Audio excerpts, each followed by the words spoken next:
Voilà. Donc on va essayer. Zot Hashem.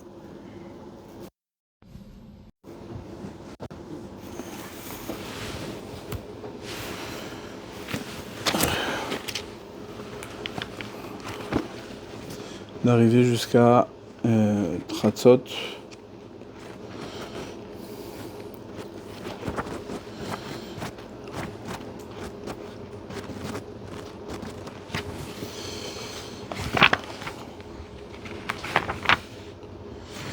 Alors, le sujet du Tisha B'Av, il ne faut pas se tromper.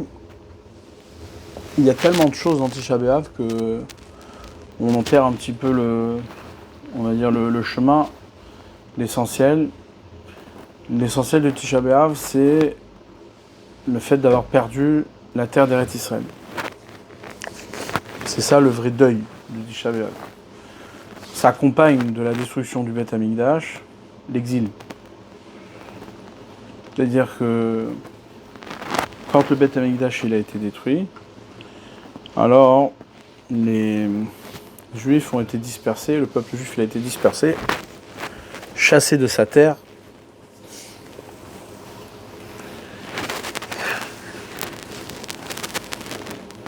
Et donc l'essentiel c'est pas l'essentiel, le deuil principal, c'est-à-dire de Tisha B'Av, c'est le fait d'avoir été dispersé, d'avoir quitté la terre d'Eretz Israël. Et l'événement de la destruction du Beth Amikdash n'a été que le révélateur, c'est-à-dire le déclencheur de tout ça.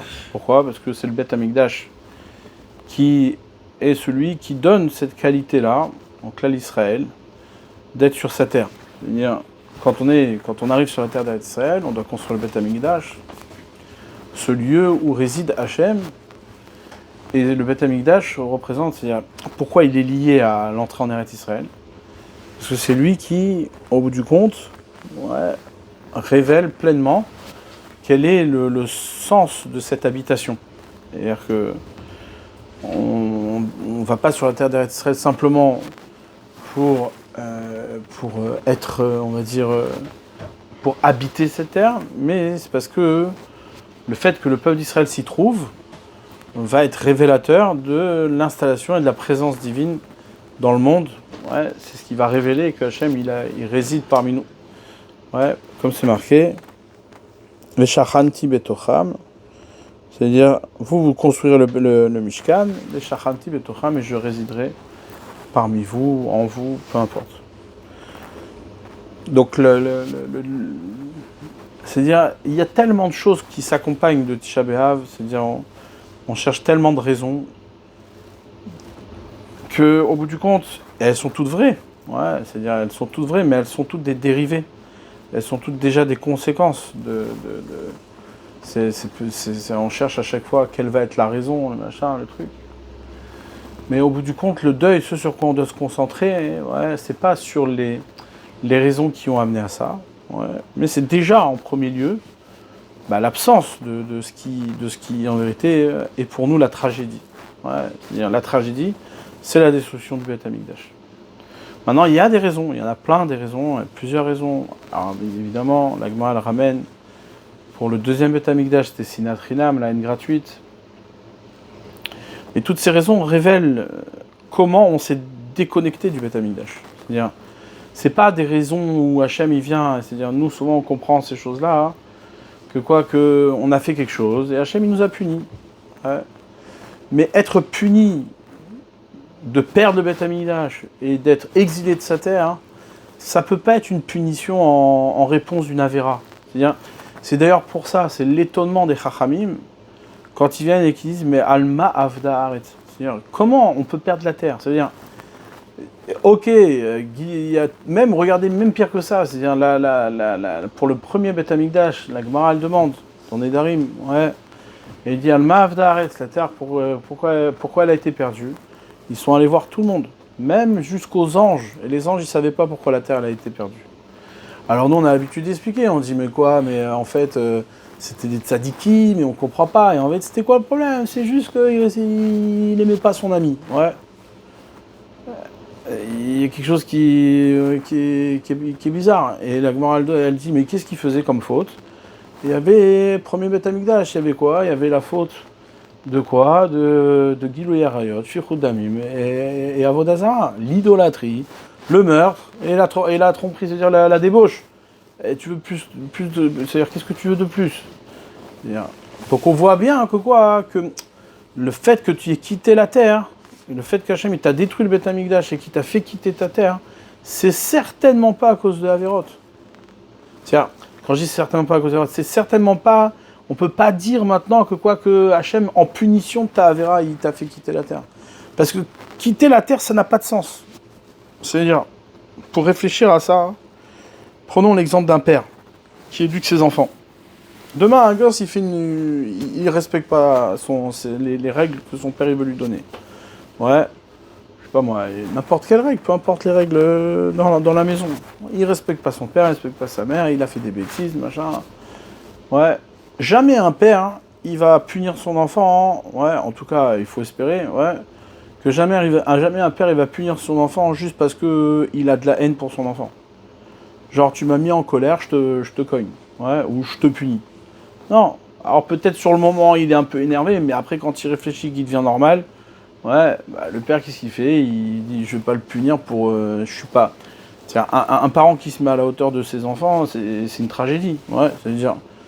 On comprend bien que Hachem, il n'est pas à la hauteur c'est-à-dire, il se met pas à la hauteur de nos problèmes. Hachem, il réfléchit dans notre intérêt. Il réfléchit justement, tout le but de la création, c'est faire en sorte que l'homme, il puisse exister et se rattacher à Hachem et à la vérité. Donc quand un parent, ouais, il voit que son enfant, il se comporte mal, ouais, imaginez-vous, demain, je sais pas moi, il met les doigts dans les prises, il le prend le gosse et il dit « Allez, dégage !» Sors de là, va te débrouiller, grandis dehors, je veux plus te voir à la maison. Quel est l'intérêt? Il n'y a aucun intérêt. C'est-à-dire, tu fais ça, tu as tout perdu. Non seulement tu l'as pas éduqué, mais en plus de ça, le gosse, qu'est-ce qu'il va faire? Il va se retrouver avec des gens qui sont pas comme lui, et il va prendre les mœurs de gens qui sont pas comme lui. Il va jamais apprendre de toi ce qu'il doit apprendre. Ouais. Donc la question, elle est pas simplement une question. Ah, je sais pas pourquoi Hachem il nous a punis. Avec toutes les fautes que tu as fait, tu crois que tu peux pas trouver une raison pourquoi Hachem t'a puni?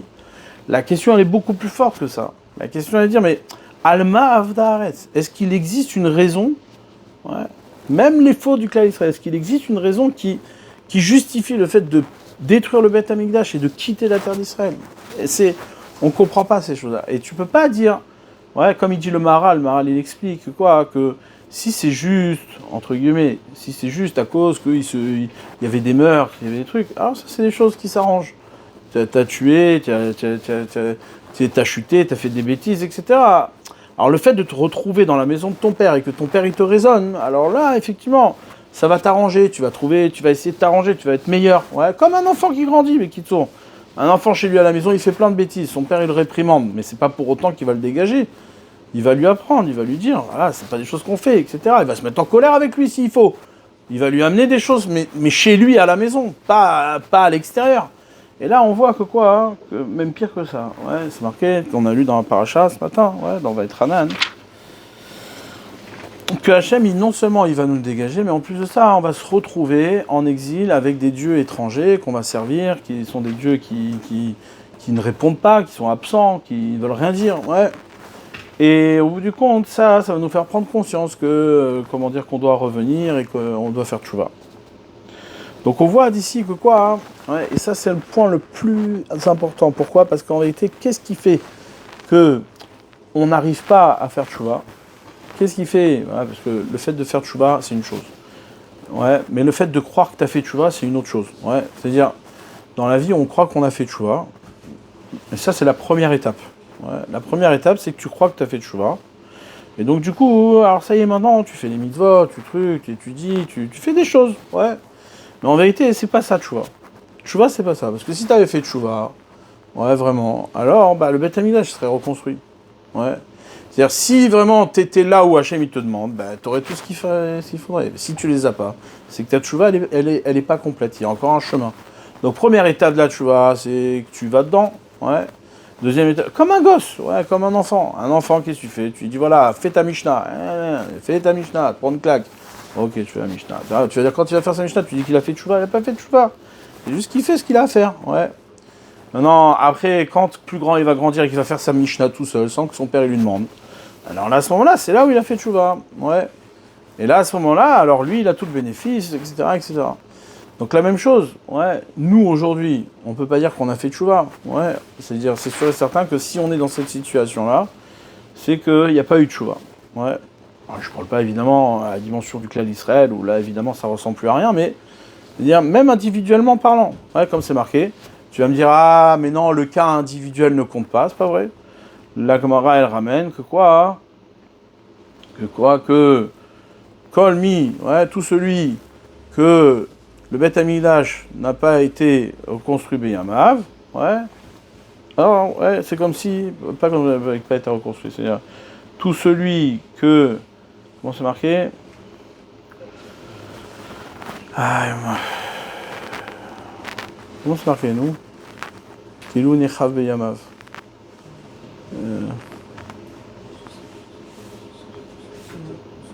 Quoi? Hein? C'est pas rapport à celui qu'on a reconstruit le Tamikdash. De quoi?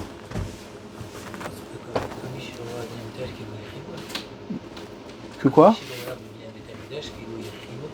Ouais, un truc comme ça, ouais, je me rappelle plus exactement. Et tout celui qui n'a pas vu la reconstruction, c'est comme s'il a été Vénercha Beyamav. Il y a plusieurs Mahamarim, ouais, Kolmi Shiesh Bodea, ouais, Kilou Nivna Beyamav, Kilou Nivna Bet Amikdash Beyamav. Ouais, et tout celui qui n'a pas vu la reconstruction du Bet Amikdash, alors c'est comme s'il avait été détruit dans Beyamav aussi. Et Kitson, ouais, c'est-à-dire qu'on voit bien que quoi, qu'est-ce que tu me dis? L'affaire, elle dépend pas que de moi. Comme si l'affaire, elle dépendait de moi. Elle dépend pas que de moi. Et en vérité, non. On voit bien qu'elle dépend que de toi. Ouais. Et ça, c'est la question que j'aimerais approfondir maintenant aujourd'hui avec vous. Ouais.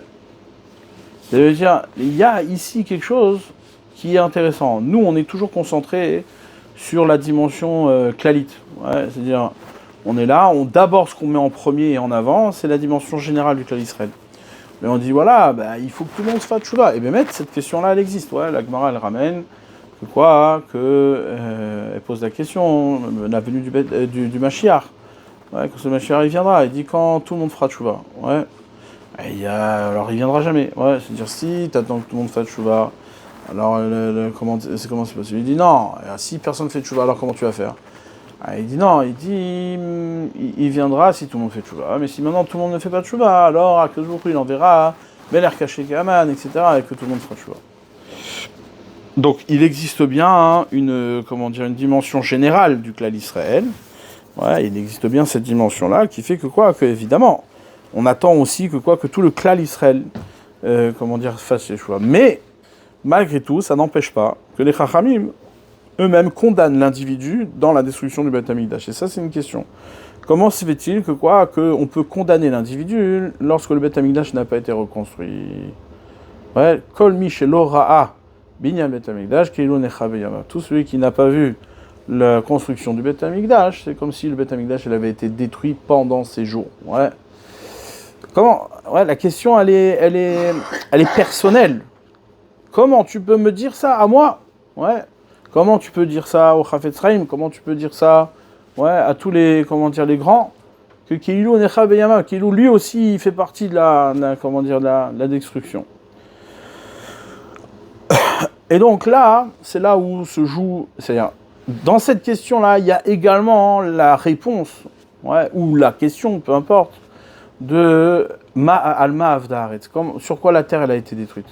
Donc je reprends l'idée elle est importante, C'est-à-dire, quand la Torah, quand la Torah elle demande, il y a le Ma'av d'Aaret, c'est-à-dire pourquoi la terre elle a été détruite, quelle est la raison, elle ne pose pas la question de savoir c'est quoi la Avera qui a fait détruire, c'est comme les Chachamim, ils viennent, ils ramènent une Gemara et disent non, Nechav Yerushalayim al Kamsa vers Bar Kamsa, c'est-à-dire il y a une dispute entre deux types, Kamsa et Bar Kamsa, chacun s'est trompé, l'autre il a pas voulu, à la fin on connaît l'histoire, Je juste rappelle rapidement, Kamsa, il avait invité par erreur, il avait un ami qui s'appelait il avait un ami qui s'appelait Bar Kamsa. Et au lieu d'envoyer à Bar Kamsa, son chalier il envoyait à Kamsa, l'autre il est arrivé, il est arrivé au mariage, c'était l'inverse. Et comment dire, c'est Bar Kamsa qui est arrivé au mariage, à la place de Kamsa. Qu'est-ce qui est arrivé? L'autre, il a vu là-bas, il dit, ah, mais qu'est-ce que tu fous là? L'autre, il a compris que quoi, qu'il y avait une erreur, et qu'il s'était trompé. Il dit, écoute, viens, s'il te plaît, me fais pas la honte. Il n'a rien voulu savoir, il était prêt à lui payer jusqu'à la totalité au bout du compte de son mariage, il n'a rien voulu entendre, il a dégagé, tout ça s'est passé devant les Chachamim, ouais, et donc, comment dire, à cause de la honte qu'il a fait, ouais, alors lui il est parti être malchine, il est parti voir les Romains, et il leur a dit des bêtises sur, comment dire, sur les sacrifices, etc. Il était malchine sur les Chachamim, et à cause de ça, le Beth Amikdash il a été détruit, d'accord? Non, tout celui qui croit que c'est ça qui a fait que le Beth Amikdash a été détruit, ouais, alors t'y pêches, ouais, il est ahmar, ouais, c'est un ahmar. Parce que comment tu peux dire que quoi, qu'une affaire entre deux personnes qui est personnelle, ouais, elle va détruire le Beth Amikdash, ouais, n'importe quoi, je te yote, ouais. Ça c'est ce que demande le pasouk. Alma avda haaret. Sur quoi la terre elle a été détruite, ouais. Parce qu'on ne sait pas, personne ne sait. Même l'ange, il n'arrive pas à voir, à déterminer sur quoi la terre elle a été détruite. Parce qu'il n'y a pas de si-bas, il n'y a aucune raison logique de faire que quoi, qu'on quitte notre terre. Maintenant, quelle serait la seule raison, ouais, qui fait que quoi, qu'on perde la terre et le Beth Amikdash, sachant que quoi, que cette solution-là, c'est une solution qui, au bout du compte, nous condamne plutôt que nous répare, ouais. Parce que de manière générale, c'est-à-dire, il faut bien comprendre, quand on donne une punition, on ne donne pas une punition pour détruire. On donne une punition pour construire. C'est-à-dire que quoi, qu'on t'enlève ce que tu crois être à toi, parce que ce que tu en fais ne sera pas constructif pour toi, ça ne va pas t'aider à grandir. Donc le Beth Amikdash, il faut trouver une solution qui fait que quoi, que le Beth Amikdash n'est plus quelque chose qui te fait grandir. Mais imaginez-vous, voilà, c'est-à-dire, si la Mishnah, la Gemara, la Mishnah dans Sota, elle ramène, que quoi, que Miyom Shenecha Beth Amikdash, depuis le jour où le Beth Amikdash il a été détruit, En Echayom Shekilato Meroba Mechavero. Il ne se passe pas un jour où la klala, la malédiction de ce jour ne soit pas pire que celui de la veille. D'accord? Donc on voit bien quelle dynamique la destruction du Beth Amikdash elle entraîne. C'est-à-dire toi tu me dis non, tu sais quoi, le Beth Amikdash il a été détruit parce qu'on a été puni. Mais hors toute punition, on sait très bien qu'elle est l'étova, elle est pour notre bien. Comment cette punition-là elle pourrait être pour notre bien, sachant que chaque jour qui passe elle est pire que la veille. En quoi ça t'arrange? En quoi ça va t'aider? Ouais. C'est comme si tu viens, tu dis le type, non, il a de très mauvaises émotions, c'est pas une bonne personne. Tu sais quoi, je vais lui enlever son cœur le temps qu'il s'arrange. Et tu le mets son cœur, tu enlèves son cœur, il vit plus, il est mort. Tu ne peux plus l'arranger, c'est fini. Ouais, c'est exactement la même chose. C'est-à-dire, tu viens, tu dis, ah, le clan Israël se comporte mal, tu sais quoi, je lui enlève le Beth Amikdash jusqu'à qu'il s'arrange. Et c'est pas possible. Mita, mamash mita. Ouais. Comme c'est marqué, ouais, les versets, ils nous disent Malka Vesara Bagoïm en Torah. Ça y est, c'est fini. Il n'y a plus. C'est-à-dire que tu ne peux pas, comme il dit le Gaon de Vina, 2000 ans de Tohu, 2000 ans de Torah, 2000 ans de Mashiach. 2000 ans de Mashiach, c'est quoi? C'est 2000 ans d'absence de Torah. Il n'y a plus de Torah, c'est fini. Là, tu viens, tu dis oui, moi je vais vous dire un Dvar Torah. C'est parce que tu dis c'est pas un Dvar Torah. C'est autre chose, mais c'est pas de la Torah. Malka Vesara Bagoïm en Torah. A Torah, Meta. Ouais, on a vu. C'est pas que seulement qu'elle est méta, c'est qu'on l'a vu mourir. Ouais, on a vu Rabbi Yochanan ben Tradion brûler avec son Sefer Torah, on a vu. C'est-à-dire que quoi, que même la Torah, elle est bégalout et tsel Rome. Ouais, même la Torah, elle est en exil auprès de Rome. Ouais.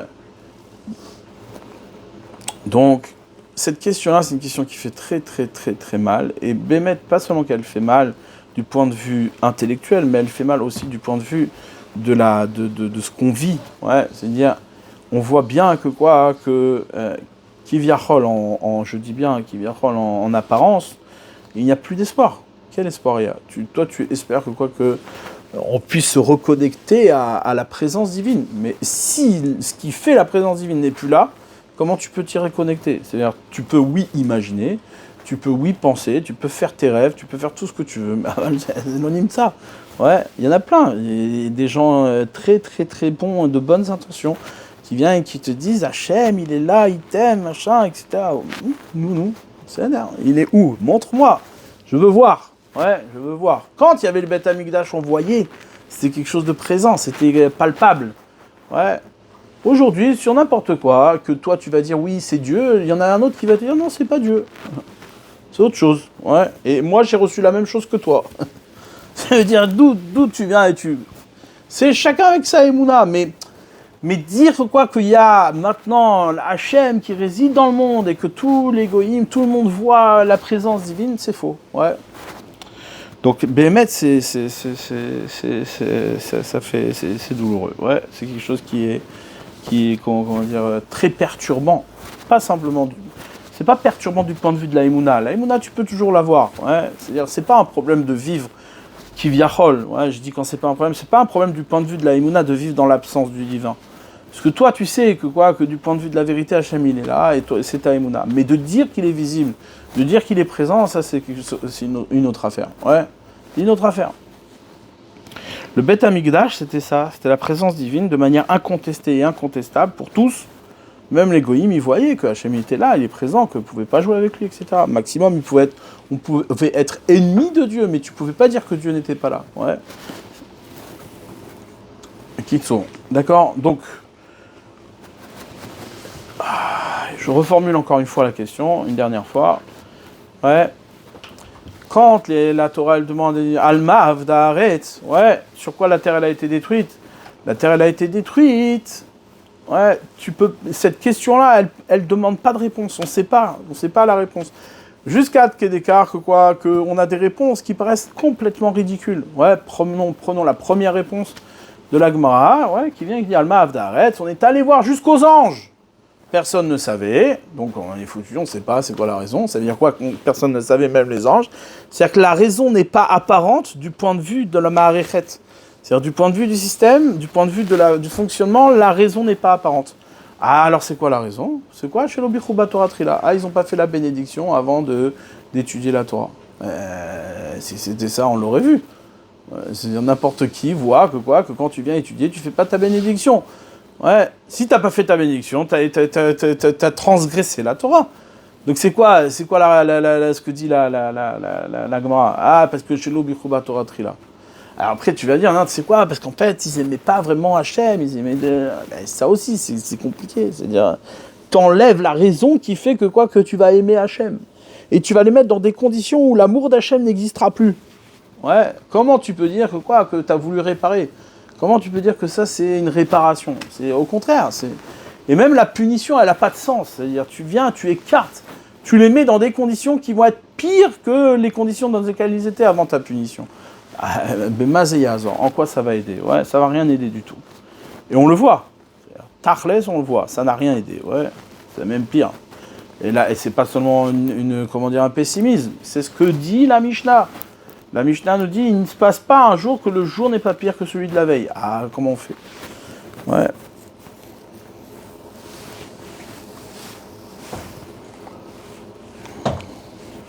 Donc évidemment que ces réponses-là, ou encore réponse de Sinatrinam, ce que nous disent nos sages, que à cause de Sinatrinam, le Beth Amikdash a été détruit, ou encore l'histoire de Kamsa et Bar Kamsa, ouais, toutes ces histoires-là ne peuvent pas être la raison pour laquelle le Beth Amikdash a été détruit. Et si elles le sont, ouais, c'est-à-dire comme les Chachamim ont voulu nous enseigner, c'est qu'elles révèlent, ouais, plus qu'une histoire de faute. C'est pas qu'une histoire de faute, c'est une histoire de déconnexion. Ouais, ça veut dire que tu vis dans un monde où Dieu n'existe plus. C'est ça que ça veut dire. Ouais. Si Dieu n'existe plus, que t'es le Beth Amikdash, t'es pas le Beth Amikdash, ça change rien. Toi, tu vois dans le Beth Amikdash, tu vois autre chose que la présence divine. Ouais. Ça veut dire que c'est beaucoup plus qu'une faute. Quand tu transgresses devant Dieu. Tu fais une faute devant Hachem. Ça, oui. Ok. Mais faire une faute devant Hachem, c'est pas un problème en soi. C'est-à-dire, c'est pas un problème qui amène à la destruction de la terre d'Israël, à ton exil. Ouais, c'est pas le problème. Là, ici, on te dit non, c'est-à-dire, ne cherche pas une faute. Dans la faute, tu ne trouveras pas. Il n'y a pas. Il n'existe pas de faute qui permet raisonnablement la destruction du Beth Amikdash et l'exil d'Israël. Ça n'existe pas. Quelle est la raison pour laquelle on n'a pas le Beth Amikdash? C'est tout simplement parce que, même avec le Beth Amikdash, Dieu n'est pas présent. C'est ça que ça veut dire. Ouais. C'est la seule raison possible. Ah, s'il n'est pas présent, alors quelle raison il y aurait d'avoir le Beth Amikdash? Le Beth Amikdash ne peut pas continuer à être présent lorsque tout le monde voit dans le Beth Amikdash autre chose que la présence divine. Ouais. D'ailleurs, c'est ce qui fait rigoler un peu. C'est-à-dire que quand tu vois un type qui est là et qui monte sur le Har Habayit, ouais, qui dit qu'il veut reconstruire le Beth Amikdash, tu dis mais rigolo. Viens, on fait que Dieu il est un peu présent dans ta vie déjà, on essaie de réfléchir.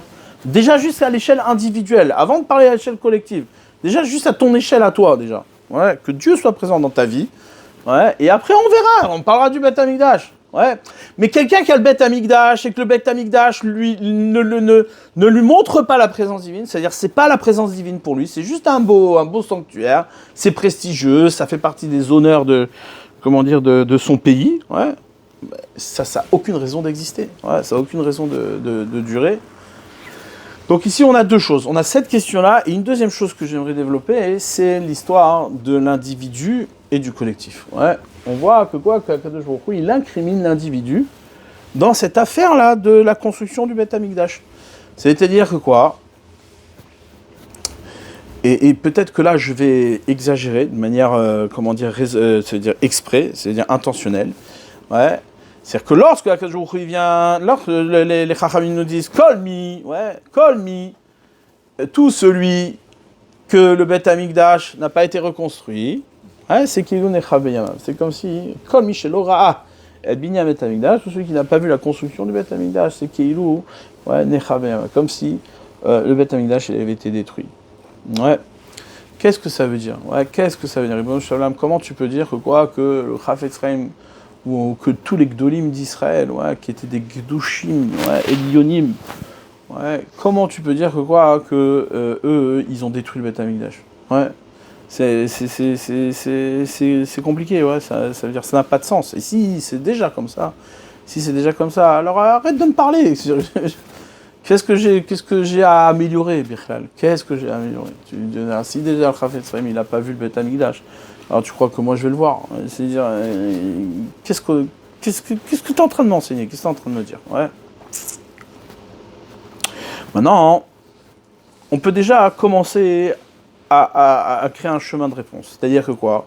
Que si tu comprends que le problème, c'est pas la faute. Le problème, c'est pas la madriga, la dimension de ta capacité à te retenir de la faute qui fait que, le Beth Amikdash, il est construit ou détruit. Ouais. C'est la connexion que tu as avec Hachem. Ouais, le lien que tu as avec Akadosh Baruch Hu. Un homme, il peut fauter, mais il a un lien avec Hachem. C'est-à-dire quoi, il a un lien avec Hachem ?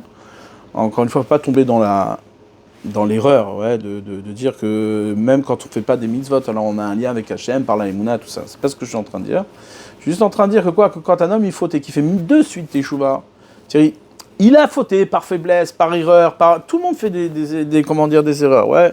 Tout le monde, au moment où il fait, il pense bien faire, ou alors il s'est égaré, etc. Mais de suite après, quand il a fait la faute, ouais, c'est comme quand tu fais du mal à quelqu'un. Si demain tu poses la question à une personne, tu dis c'est bien d'humilier quelqu'un, personne te dira oui c'est bien. Ouais. C'est-à-dire, si le mec il dit oui c'est bien, moi j'aime humilier les gens, bon c'est celui-là il y a rien à dire. Ouais. Mais quand tu poses la question à quelqu'un, tu dis c'est bien de faire du mal à quelqu'un, c'est bien d'être méchant avec quelqu'un. Vadek qui pense que c'est pas bien. Maintenant, dans un moment de colère, dans un moment de dispute, dans un moment de truc, alors oui, il va se laisser emporter, mais de suite après, il regrette. Parce qu'il sait que c'est pas bien. Au fond de lui-même, il sait que c'est pas bien. C'est pas bien ce qu'il a dit, c'est pas bien ce qu'il a fait, il s'est emporté. Alors là, à ce moment-là, qu'est-ce qui fait qu'il regrette ? Qu'est-ce qui fait qu'il se remet en question ? C'est parce qu'il a une conscience de la présence divine. Il a une conscience qu'il est redevable de quelque chose. Donc quelqu'un qui est conscient, c'est-à-dire qui sait qu'Hachem il est là, maintenant que de temps en temps il s'égare, qu'il est faible, qu'il a des erreurs, voilà. Ok, ça c'est pas ça qui va détruire le Beth Amikdash. Ouais.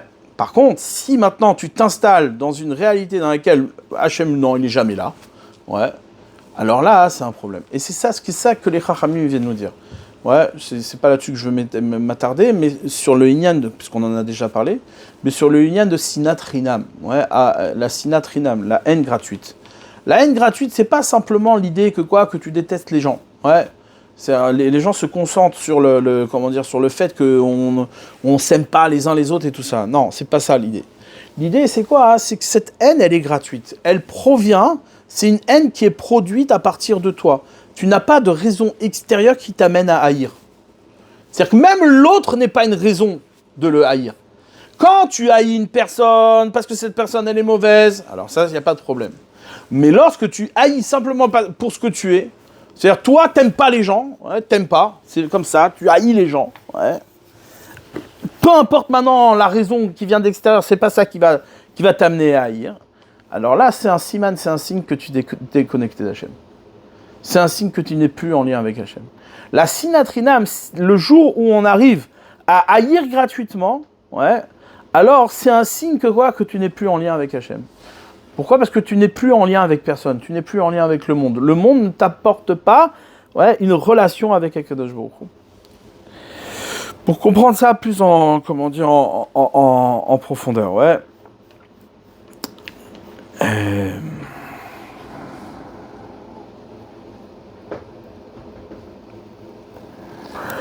Quand Akadosh Baruch Hu, il a créé le monde, ouais, c'est marqué.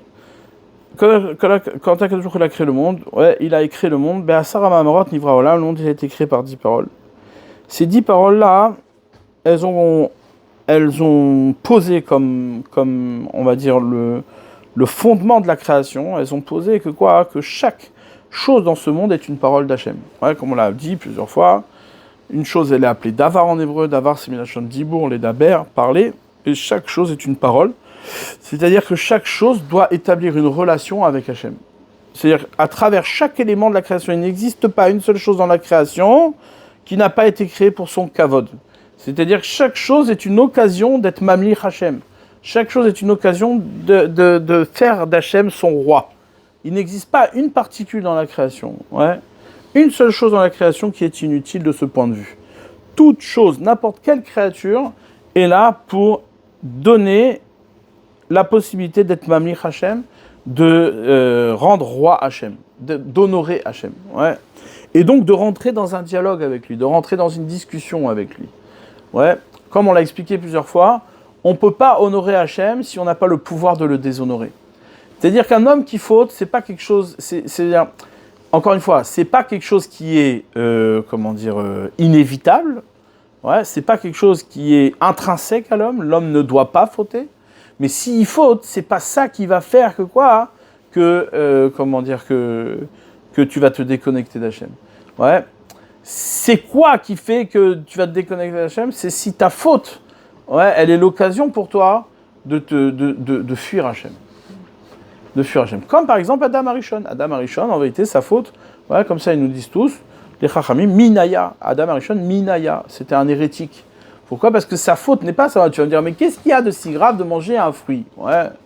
Que Hachem, il t'a interdit de manger. Ok, il a fait une erreur. Bon, nous, c'est quoi. À ce point-là, il faut tuer tout le monde et le monde, il va mourir, et etc. Non, pourquoi c'est si grave ? Non, parce que dans la faute d'Adam Arishon, il y avait une déconnexion d'Hachem. Il y avait une séparation entre l'homme et Hachem. Ouais. Ça, c'est une raison de mourir. Parce que si tu n'es pas raccroché à la vie, alors il n'y a aucune raison que tu vives. Ouais. Donc, il faut comprendre, ouais, que dans la faute, c'est pas seulement le maasé lui-même qui est grave. Il peut avoir, pour une même faute, on peut avoir deux interprétations. C'est-à-dire, un type, il peut faire exactement la même faute et pas détruire le monde, alors qu'un autre type, il détruit le monde entier. Ouais. Donc, en vérité, chaque élément de la création, elle est l'occasion pour nous de se connecter à Hachem et de parler avec Hachem.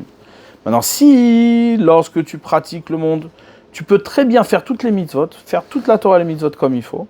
Ouais, alors, ok, tu vas tomber au milieu, mais t'es un pratiquant, tu fais la Torah et les mitzvot, ouais. Et tu peux même dire que tu aimes Hachem, et même que tu sers Hachem, et même que tu pries avec ferveur, etc. Mais au bout du compte, dans ton monde à toi, Hachem, il n'existe pas. Ouais. C'est-à-dire quoi ? C'est-à-dire que tu n'es pas en relation avec Hachem. Je donne un exemple bête. Demain, un type, il prie Hachem avec ferveur, il va passer 25 minutes à faire sa Hamida, concentré, tout comme il faut, chaque mot, médaillé, comme il faut, tzaddik, ouais. Et voilà qu'il a une épreuve, il y a un type qui vient et qui l'embête. Et là, qu'est-ce qui se passe ? Sa réaction, au lieu de réfléchir sur pourquoi c'est venu comme ça, etc., et d'établir au travers de cette épreuve une relation avec Hachem, eh ben, il s'entête dans son chemin. C'est-à-dire, il s'entête, il est là, il reste persuadé qu'il a raison, que truc, que machin, etc. Et il n'y a pas ici de remise en question, il n'y a pas ici de dialogue avec Hachem.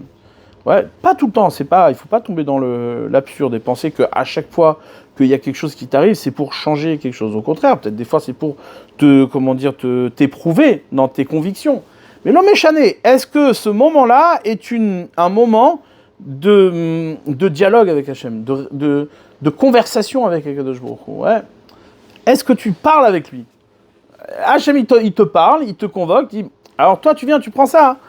Si un type, comment dire, même s'il fait toute la Torah mitzvot, il va, mais s'il voit pas dans ces occasions-là une occasion de réfléchir, ouais, une occasion de parler au moins avec Hachem et de dire qu'est-ce que je dois faire, qu'est-ce que tu attends de moi, qu'est-ce que tu veux de moi, etc. Alors, ça c'est la raison pour le Beth Amikdash, il est détruit. Ouais. C'est ce qui fait que le Beth Amikdash, il va être détruit. Ah, mais pourtant c'est un tzaddik gamour, là, il va un truc. Beth Amikdash détruit. Ouais, on peut rien faire pour toi. Pourquoi est-ce que tu parles pas avec Hachem, tu parles avec toi-même. Ouais. C'est là, on voit ici, ouais, on voit quelque chose de fondamental, comment dire, de très très très essentiel. C'est de voir que encore une fois, de la même manière qu'une faute, elle détruit pas un Beth Amikdash. Ouais, de la même manière, une mitzvah, ouais, elle fait pas de toi quelqu'un qui est garanti d'avoir le Beth Amikdash. Ouais. Maintenant, ce que je dis, il faut faire très attention. C'est-à-dire, il ne faut pas imaginer que tu peux établir une connexion avec Hachem sans mitzvot. C'est impossible. Sans mitzvot, tu ne peux pas établir de connexion avec Hachem. Ouais. Et sans Averot, tu ne peux pas non plus te déconnecter d'Hachem. Ouais. Mais c'est-à-dire, tu peux très bien faire toute la Torah et la mitzvot sans être connecté à Hachem. Ouais. Et ça, c'est ce qu'ils disent nos sages. Kol Michelora, Benyam Bet Amikdash Beyamav, tout celui qui n'a pas vu la construction du Bet Amikdash dans ses jours, c'est comme si le Bet Amikdash il avait été détruit dans ses jours. Ah, qu'est-ce que ça veut dire? C'est-à-dire, ici, on n'est pas en train de te dire maintenant que le Bet Amikdash il va être reconstruit. On est juste en train de te dire que tout celui qui n'a pas établi une connexion avec Hachem, comme si le Bet Amikdash il était devant ses yeux, alors c'est comme si le Bet Amikdash avait été détruit. Et ça, c'est une vraie... C'est-à-dire, faut pas négliger ça. Nous, on prend toujours notre relation avec Hachem comme une évidence. Parce que, comme on est religieux, ou comme on est... Ouais, peu importe, les raisons qui font que tu te sens... non, en vérité, la relation avec Hachem n'est pas une évidence. Elle n'est jamais une évidence. Et où c'est que tu le mesures? C'est lorsque il y a une épreuve. Ouais. Prends les exemples criards qu'il y a, du point de vue collectif même, ouais. Il se peut que Hachem il envoie une catastrophe dans le monde. Ouais, il envoie une catastrophe dans le monde. Et toi, tu dis, non mais, regardez le danger qu'il peut avoir, du point de vue de la Emouna même. Ouais. C'est-à-dire, demain, il arrive une catastrophe. Ouais, c'est pas la première fois qu'il arrive. On va dire hier. Hier, il est arrivé une catastrophe. Ouais. Hier, il est arrivé une catastrophe. Tu viens, tu regardes cette catastrophe et tu dis, non, en fait, de suite, la réponse qu'on va te donner, c'est quoi? C'est, en fait, il t'arrive tout ça parce que Hachem, il t'aime. Voilà, c'est l'évasion totale de la relation avec Hachem, genre. Sinon, en fait, tu sais, tout ça, tout ce qui t'arrive, c'est parce que Hachem, il t'aime. Ou t'as vu quelqu'un, quand il aime, il t'écrase, genre. Ça n'existe pas. D'où ça existe, un truc pareil? Ouais. Alors, tu veux dire, oui, mais il y a l'Agmara. L'Agmara, elle dit qu'il y a les nisyonotes, mais Ahava, etc., etc. Mais même ça, là-bas, le pshat, c'est sûr et certain que Hachem, il n'envoie pas un nisayon rak, mais Ahava. Ça veut rien dire, ouais. C'est vadaï que tous les nisyonotes sont là pour établir une relation avec Hachem. Et Hachem, il est en train de te parler. Il ne va pas te parler pour rien. On n'a jamais vu qu'une catastrophe t'arrive juste parce qu'Hachem, il t'aime. Et en vérité, ouais. Il y a ici quelque chose qui montre clairement qu'il y a un malaise. On est malade, en fait. On est malade. C'est-à-dire, quand il t'arrive quelque chose, tu viens, tu dis, comme comment dire, bon, sans les nommer, les pauvres, mais c'est-à-dire, c'est pas le jour, ouais. Avec leur 100 ans de Tisha B'Av, ils feront tchouva, mais c'est-à-dire quand un type il vient et tu dis voilà, il m'est arrivé ça, en fait non, c'est parce que Hachem il m'aime, c'est parce que Hachem il m'aime, et peut-être qu'en fait Hachem il veut te dire qu'il t'aime pas vraiment, ouais, et qu'il veut que tu réfléchisses un peu sur toi. Quand je dis il t'aime pas vraiment, bien sûr, il t'aime comme un père. C'est-à-dire que Hachem il est en colère contre toi, il vient te dire il te fait une remontrance. Ne crois pas, n'évite pas, c'est-à-dire ne t'égare pas de ta relation avec Hachem, parle-lui. Mais lui parler, c'est pas simplement lui parler forcément dans ton sens à toi, genre. Non, en fait, tout ce qui m'arrive, c'est exprès pour le bien, Kilou. Alors, puisque c'est pour le bien, hein, alors forcément, j'ai pas de questions à me poser. Ben, c'est n'importe quoi. C'est n'importe quoi. Quelqu'un qui réfléchit comme ça, il n'a pas de relation avec quelque chose. Aucune. Parce qu'en vérité, Hachem, il est muet dans son monde. Ouais. C'est toi qui parles tout seul. Bah, si tu parles tout seul, ouais, alors il n'y a plus de relation. D'accord. C'est exactement ce qui est arrivé. C'est exactement ce qui est arrivé. On était en Israël, on était au service du Beth Amikdash, on servait Hachem. Il y avait, on a vu les keynotes. Rabbi Ishmael Kohen Gadol, Rabbi Ishmael Kohen Gadol, il rentrait à l'intérieur du... parlait avec Hachem, etc. Et eux, ils ont été décimés. Si c'est quoi l'histoire? Quel est le, comment dire, le sens de ça? Tu as des tzadikim, qu'est-ce qui se passe? Ces tzadikim, ils sont complètement humiliés. Ouais, on lui découpe son visage pour pouvoir le garder en trophée, genre. C'est de quoi on parle? C'est-à-dire de quoi on parle? C'est quoi l'idée? Ah, juste parce qu'il y a des types qui ne se sont pas entendus lors d'une fête. Purée, t'imagines si c'était comme ça? Mais en vérité, le Beth Amikdash, il est détruit 200 fois par jour. C'est pas une fois, c'est 200 fois par jour qu'il est détruit, le Beth Amikdash. Ouais, ça veut rien dire. Et tu vas, et qu'est-ce que tu fais? Tu découpes le visage de Rabbi Ishmael Kohen Gadol. Ouais. D'accord? Donc ça montre le malaise dans lequel on est. C'est-à-dire, comment on peut en arriver à penser que le Beth Amikdash a été détruit simplement sur une histoire de Kamsa et Bar Kamsa. Ça, c'est vraiment, c'est pas ça. Alors, bien sûr, les Chachamim l'ont écrit, mais comprends que tout ce que les Chachamim écrivent, c'est justement pour établir une relation, une discussion avec Hachem, pour que tu réfléchisses, pour que tu ailles chercher le Hémet. Pourquoi? Parce que là où tu es, il n'y a pas de relation avec Hachem. Ouais. Ça, c'est un point de départ. C'est-à-dire que le point de départ, quand tu abordes la question de Tisha B'Av, le point de départ, c'est de comprendre que la relation avec Hachem, c'est coupé. Ouais, on n'est plus du tout en relation avec Hachem. Ouais. Ça, c'est la catastrophe. Ouais, la catastrophe du Beth Amikdash. Je vais même regarder dans les versets. Ouais. Donc, pour revenir, pour essayer de refaire un peu d'ordre sur ce qu'on a dit. L'origine de ce jour, c'est quoi? C'est la faute des Meraglim, c'est la faute des explorateurs. La faute des explorateurs, quel était son point de départ? Quelle était l'origine de cette faute-là? Comme on l'a expliqué en long et en large, et on va y revenir un petit peu dessus, justement, parce que ça vient compléter tout ce qu'on est en train de dire. On sait que la terre d'Eretz Israël, c'est une terre, d'accord, qui est à part, qui est distinguée. Qu'est-ce qui la distingue? Qu'est-ce qu'elle a de particulier des autres terres? C'est la terre qui répond pleinement à l'installation de la présence divine. C'est-à-dire que chaque morceau de cette terre répond des mitzvot. Elle répond des mitzvot. Ouais. Et elle répond pas simplement des mitzvot, mais elle répond d'un type de mitzvot particulier. C'est-à-dire, j'explique, bien sûr que toutes les mitzvot doivent être pratiquées en terre d'Eretz Israël, mais il y a une mitzvah, sur une mitzvah, ça a été mentionné, que Vetaki Haaretz Etrem, que la terre vous vomira. Ouais.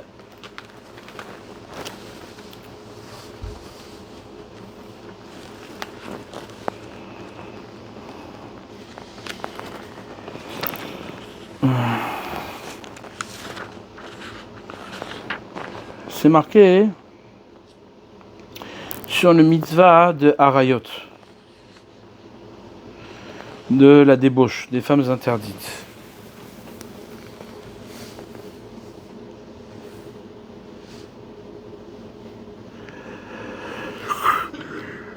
Il y a marqué après toutes les harayot, les femmes interdites, tu ne te maries pas avec celle-là, tu n'iras pas avec celle-là, etc.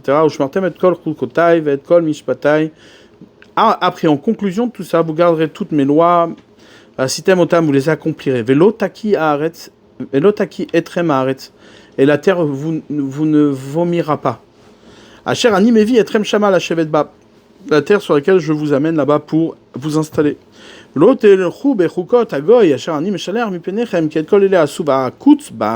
n'irez pas dans les comportements des nations qui ont habité là-bas, parce que je les déteste. Ouais.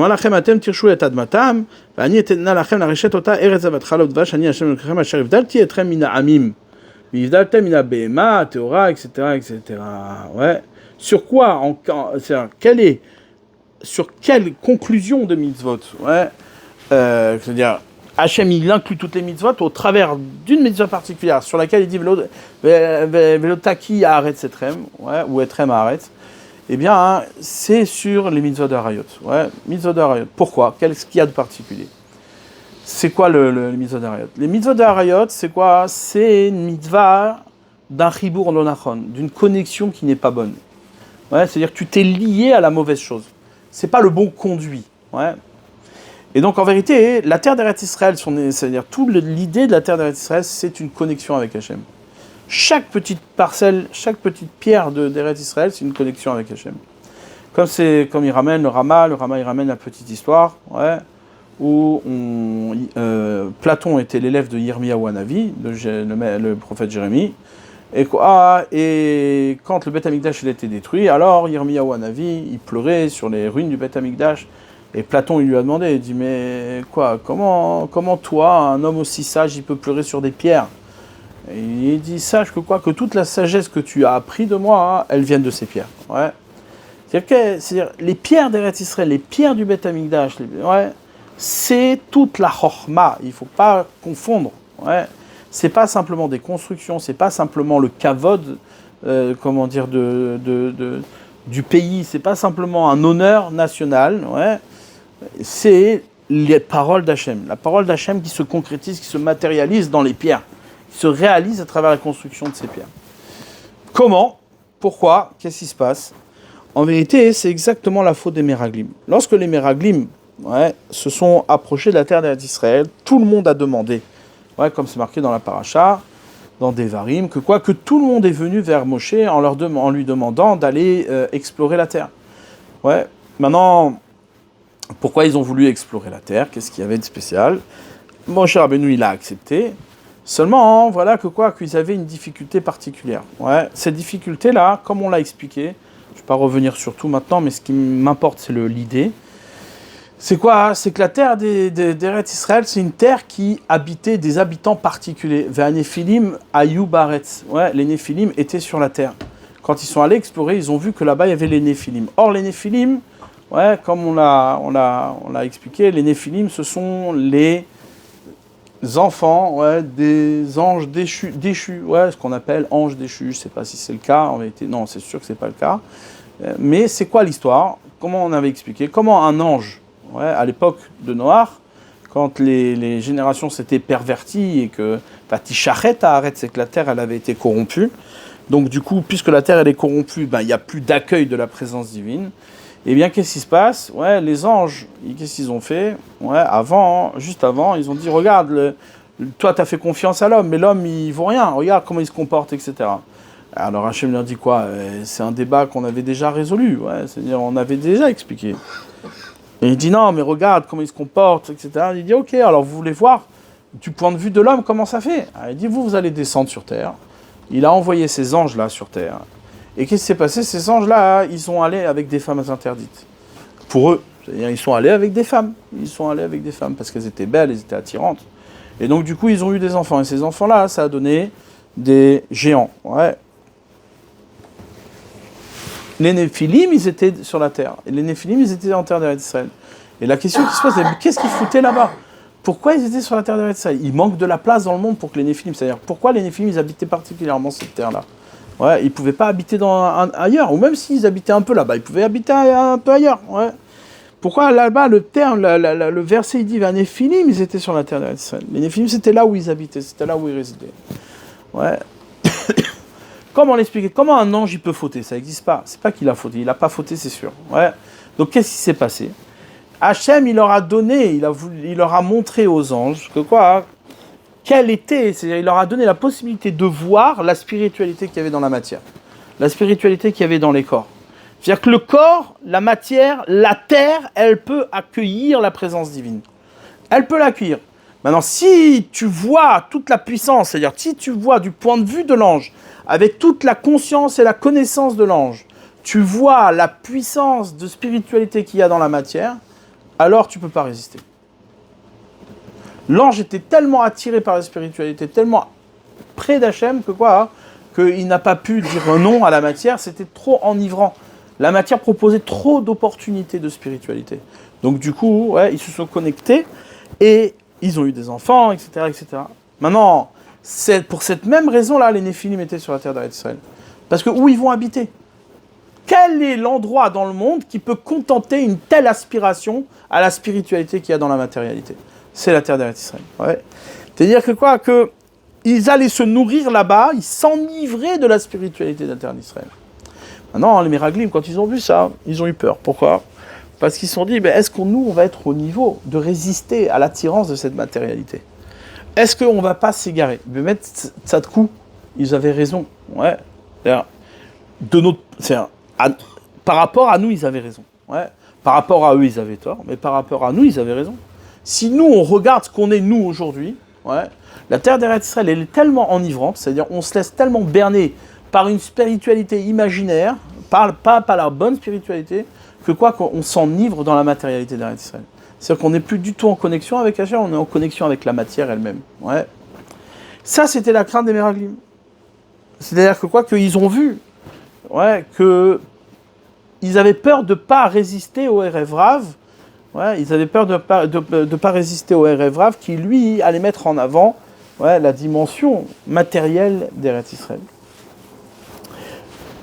Parenthèse, c'est pas notre sujet. Moi, ce qui m'intéresse ici, c'est quoi? C'est de voir que la terre d'Eretz Israël, c'est une terre qui reste pleinement, ouais, une terre disposée à l'accueil de la présence divine. Comme c'est marqué, ouais, la Gemara, elle ramène que le déluge, il n'est pas tombé sur la terre d'Eretz Israël. Ouais, il est tombé partout dans le monde, mais il n'est pas tombé sur la terre d'Israël. Partout dans le monde, le Yetzer Hara, il a été calmé. Hachem, ouais, la Maboul Yashav, ouais, Hachem, il a calmé le monde avec le Maboul. Le Maboul, il a calmé toutes les ardeurs et le Yetzer Hara qu'il y avait dans le monde. Mais en Eretz Israël, le Yetzer Hara, il ne s'est pas calmé, il est resté le même. Ouais. Pourquoi? Qu'est-ce qu'il y a? Pourquoi il ne fallait pas le calmer? Parce que la terre d'Eretz Israël, c'est le Gilouï de la Torah. La Torah, ouais, la Torah complète. Shar HaMishim, les 50 portes du degré de la Torah, qu'ils doivent se révéler à la fin des temps. Et donc, du coup, la terre d'Eretz Israël garde toute son intensité de Yetzer Hara, parce que justement, elle est l'accueil, elle va être l'accueil de la présence divine. Maintenant, comment échapper à ça? Comment faire que notre corps puisse être l'occasion d'une relation avec Hachem, et non pas, au contraire, ouais, une séparation avec Hachem? Comme on l'a expliqué, ouais, la seule chose qui puisse le permettre, c'est Moshe Rabbeinu. Il y a marqué, Aman, lorsque il a voulu détruire le clan d'Israël, ouais, il a fait un goral, il a fait un tirage au sort. Et dans ce tirage au sort là, qu'est-ce qui s'est passé? On est tombé sur la date où Moshe Rabbeinu il est mort. La date où Moshe Rabbeinu il est mort. Et donc quand il a vu que la date est tombée le jour où Moshe Rabbeinu il est mort, il était content. Il dit, ah, ça c'est un signe que Israël est fini. Pourquoi? Parce que tout Israël, c'est quoi? C'est Moshe. Ouais. Moshe est celui qui fait le lien, hein, c'est celui qui a révélé la parole d'Hachem dans le monde. Si le décret de la disparition, de l'anéantissement du peuple d'Israël tombe le jour où Moshe Rabbeinu il est mort, ça veut dire que le peuple d'Israël aussi, ouais, est sur le bon chemin de disparaître. Seulement, dit la Gemara, il avait fait une erreur, c'est quoi? C'est que Moshe Rabbeinu, non seulement, c'est vrai qu'il est mort le 7 Adar, le jour où le Goral il est tombé, mais il est né aussi le 7 Adar. Et comme il dit Rashi, ouais, Keda Yaleda Lechaper Alamita. La naissance a cette force d'être mechaper, de racheter, ouais, la mort. De racheter la mort. Ça veut dire quoi? La mort, c'est quoi? La mort, c'est la déconnexion. C'est-à-dire, la mort, c'est le fait même que le corps n'est plus en capacité de rendre compte de son lien avec Hachem. C'est ça la mort. Ouais. La mita, elle montre que quoi? Que en vérité, tous les efforts que tu as fait dans le monde pour rester vivant, pour faire que le corps est vivant, que le corps rende compte de la présence divine.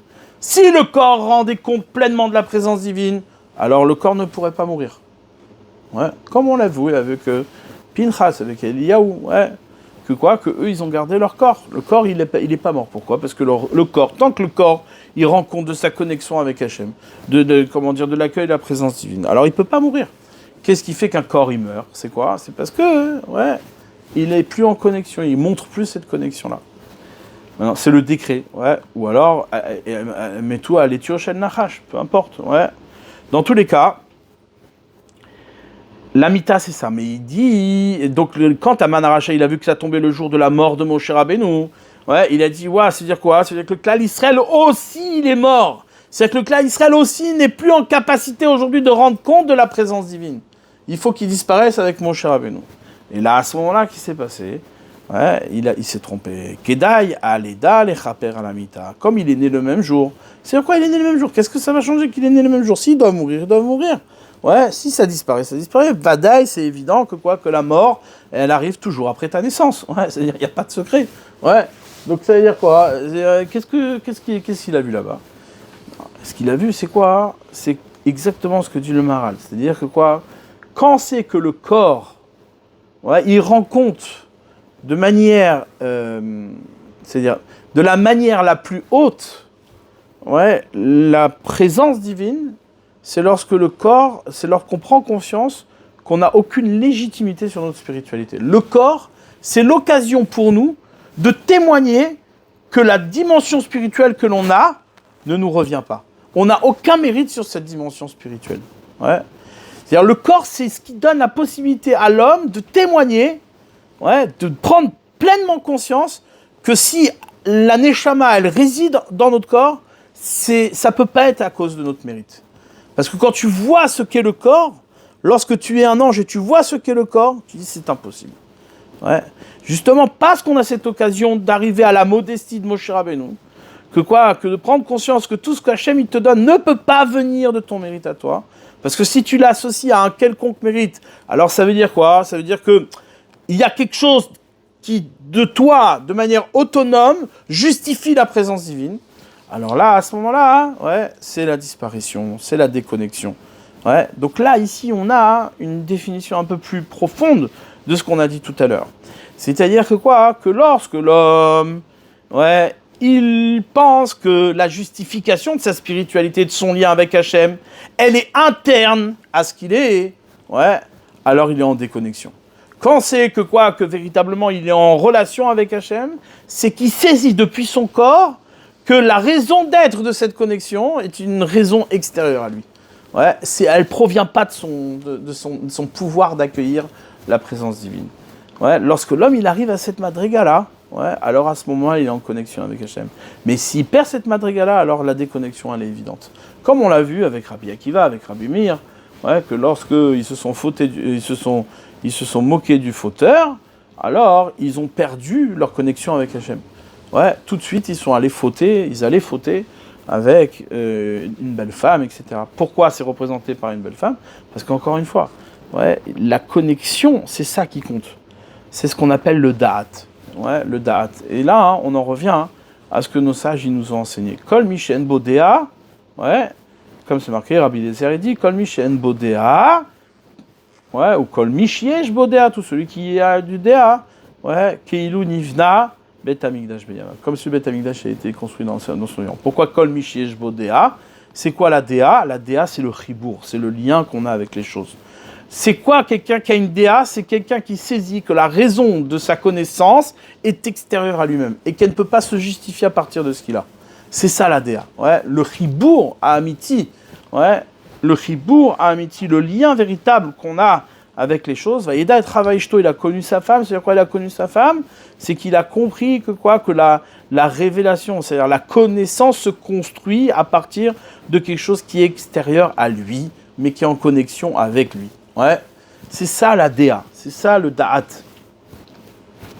Et donc, Kol Mishesh Bodea, tout celui qui a une connaissance, ça veut dire quoi? C'est-à-dire que chaque chose est pour lui une occasion de chibour, de lien. Ouais, chaque chose qui se présente à lui, c'est une chose avec laquelle il va parler, dialoguer et se construire. Il va faire un lien. Donc, chaque chose est une révélation de la présence divine. Et là, à ce moment-là, toi, tu n'es que le lieu de l'installation de ce chibour, l'installation de ce lien. Toi, en fait, tu dois te faire l'accueil de l'installation de ce lien. Et la terre d'Eretz Israël, c'est pour ça que les Néphilim, ils étaient là-bas. Tant que les bénis Israël n'étaient pas rentrés sur la terre, c'est pour ça qu'il fallait envoyer les plus grands sages, ouais, en terre d'Eretz Israël. Pourquoi? Parce que déjà, ouais, si ça passe par les petits, alors ça ne marche pas. Ouais, ça veut dire que ça ne marchera pas. Il faut avoir la plus grande espérance de da'at, de connaissance. Et lorsqu'on a envoyé les Meraglim, leur but c'était quoi? C'était justement de ne pas laisser la place aux Néphilim. De montrer que le lien qu'il y a là-bas n'est pas un lien d'attirance de la Déa, d'attirance de la connaissance. C'est un lien qui est justement justifié à partir d'une relation extérieure. de quelque chose qui ne se justifie pas depuis l'intérieur. Comme c'est marqué, la terre d'Eretz Israël, on la mérite pas, on n'a pas un mérite d'aller là-bas. Ouais, comme il dit, le parashat Ekev, qu'on lira prochainement. Ouais, c'est marqué.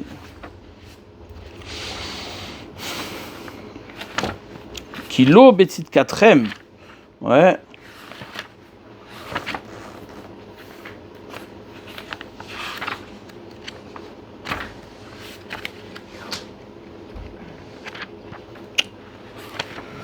Ils l'ont enlevé le parachat. Voilà.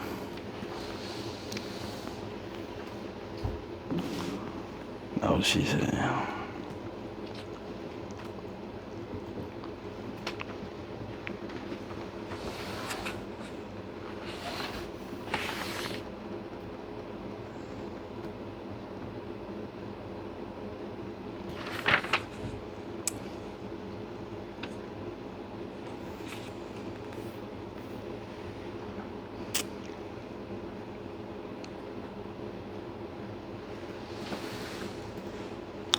Al tomar bilvavecha be'adof Hashem Elokecha otam milefanecha lemor bitzidkati eviani Hashem la reshet et haaretz hazot.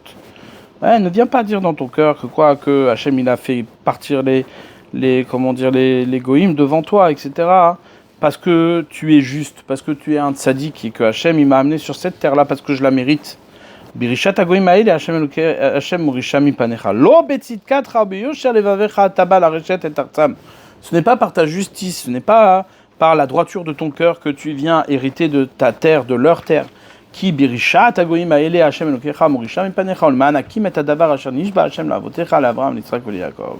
La raison, c'est quoi? C'est la promesse qu'Hashem il a fait à Abraham, Yitzhak et Yaakov. Ve'yadata ki lo betzidkatecha Hashem elokecha notenecha et haaretz hatova hazot levishta. Et tu sauras, ouais, ve'yadata, et tu sauras, c'est-à-dire c'est une yédia, kilo betzidkatecha, ce n'est pas par ta justice que Hachem il t'a donné cette terre-là qui est bonne pour l'hériter, qui am keshooref ata, car tu es un peuple à la nuque raide, zecho al tishkar, etc., etc., etc.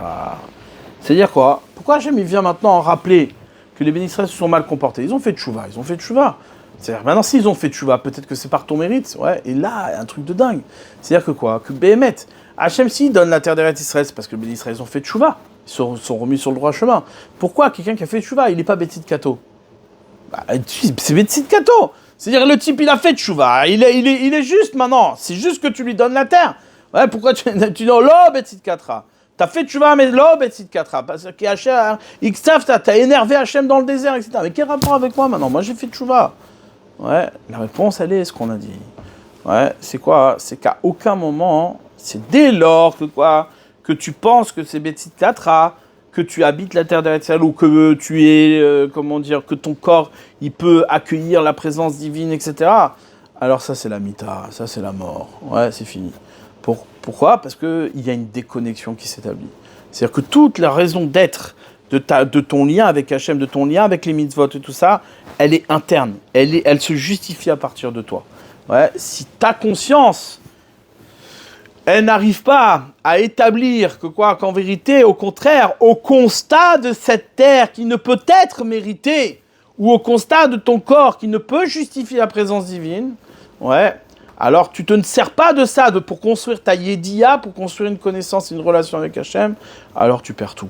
Ouais, ça, c'est ça que pose la Torah comme question. Alma avda aret, sur quoi la terre elle a été perdue. Ouais, c'est impossible. Tu peux pas me parler d'histoire d'enfants. Ouais, on peut pas réduire ça à une histoire d'enfants Kamsa et Bar Kamsa se sont disputés. C'est pas possible, pas possible. Ah, qu'est-ce qu'elle révèle cette histoire? Elle révèle un malaise global, général. Les Chachamim, ils étaient là-bas, ils ont rien dit. Ouais. C'est-à-dire qu'il n'y avait plus de relation avec Hachem. Tu peux être Dan, tu peux arriver, tu peux dire plus justifié, tu peux tout ce que tu veux. Tu peux même dire du point de vue de la halakha, est-ce que c'était bien, c'était pas bien, est-ce qu'il fallait qu'ils disent, est-ce qu'il fallait pas qu'ils disent, tout ce que tu veux. Ouais, l'homme est chané, ça changera. La relation à Hachem, elle n'existait plus. Ouais, on était dans un circuit fermé. Les Chachamim étaient présents et assistaient à un tel comportement. C'était ça le problème. Sans rien dire. Ouais. Ça veut dire quoi? Pas qu'encore une fois ils étaient fautifs, mais c'est que de point de vue du visible, la Torah, la présence d'Hachem n'était pas là. On la voyait pas. Si on la voit pas, alors la déconnexion elle est là, elle est établie, et donc la terre d'Israël, elle ne peut plus être dans tes mains. C'est impossible. D'accord? Du coup, par rapport à ce qu'on a dit, ouais, quel Déot Hachem, c'est marqué. Ouais, la Déa, elle est entre deux noms divins. Quand Aman, il a vu que Moshe, il est mort le jour de son Goral, alors il était content. La Gemara nous dit non, il n'y avait pas lieu d'être content. Pourquoi? Parce que Kedai Aleda Lechaper à la Mita. Lorsque tu arrives à la mort, c'est quoi la mort? La mort, c'est en vérité la fin d'une justification de vie à partir de ton corps. C'est ça la mort. Ouais. C'est-à-dire ton corps ne peut plus justifier ta vie. Il n'y a plus ici de Betsit Katecha. Il ne peut plus dire non mais attends mais ouais, nous on voit la destruction, on voit l'exil, on voit l'expulsion des bénis Israël de la terre d'Israël comme une faute. On vient poser la question, on dit Almav d'Aretz, qu'est-ce qu'on a fait de mal? C'est quoi ta question? Ta question elle cache autre chose. C'est-à-dire que tu prétends que jusqu'à maintenant tu étais là-bas par ton mérite, parce que tu n'avais rien fait de mal ou parce que tu étais un tzaddik. Ah là, c'est là le problème, c'est là où elle est la question, c'est là où elle est la réponse. Alma Avdaaretz, parce que tu poses la question. C'est ça le problème. Ouais. En vérité, la raison pour laquelle tu as perdu la terre, elle est ailleurs du champ de toutes les raisons que tu puisses imaginer. Ouais. Ça, c'est c'est ça la mort. La mita, l'expulsion, l'exil, c'est le fait même que que on met fin à la justification de ta présence sur cette terre, Betsit Katra. Keilou, t'as une ma'ala. T'as quelque chose qui t'appartient. Ouais. Alors là, à ce moment-là, mita. Ah maintenant, c'est quoi Kedai Aleda Lechaper la mita? C'est quoi le fait que la naissance vient compenser le problème de la mort? C'est qu'au moment où tu prends conscience que tu n'as plus de mérite et que le mérite ne peut pas justifier ta présence sur terre, alors là, à ce moment-là, tu te rappelles de ta naissance. Là, tu te rappelles que la raison pour laquelle tu étais sur cette terre, c'est parce que tu es né quelque part. Hachem, il t'a fait naître, c'est lui qui t'a donné. Ouais. Là, à ce moment-là, le jour de la mort, on se rappelle d'où on est né. C'est ça qui est important. C'est-à-dire que le jour de ta mort, le jour de là où on t'enlève ce que toi, tu étais fier de penser posséder par ton mérite, eh bien là, à ce moment-là, tu te rappelles que tu es né quelque part. Ouais. Que Hachem, il t'a fait naître.